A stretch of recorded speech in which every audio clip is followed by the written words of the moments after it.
এবার এটার মধ্যে আমরা রিয়েজেন্ট হিসেবে অ্যাড করব অ্যাসিডিফাইড সিলভার নাইট্রেট সলিউশন, AgNO3 আর HNO3 মিক্সচার।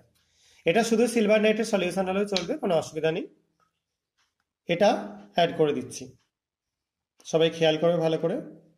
দেখতে পাচ্ছ অ্যাড করার সঙ্গে সঙ্গে হোয়াইট প্রেসিপিটেট পড়ছে।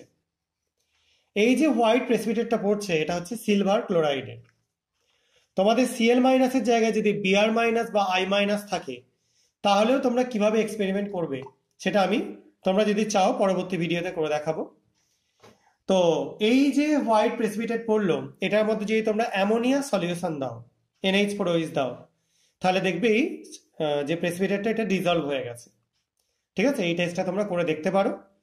যাই হোক, এটা থেকে আমরা ক্লোরাইড কনফার্ম হলাম, ডিজলভ করে গেলে ক্লোরাইড হবে অবশ্যই। এর পরেরটার জন্য আমরা ইউজ করছি সোডিয়াম নাইট্রোক্লোরাইড সলিউশন। এটা ইউজ করব সালফাইডের জন্য।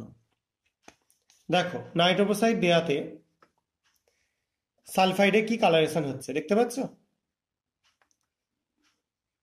ভায়োলেট কালারেশন হচ্ছে। এবং এই ভায়োলেট কালারেশন হলে সালফাইড বা S2- আছে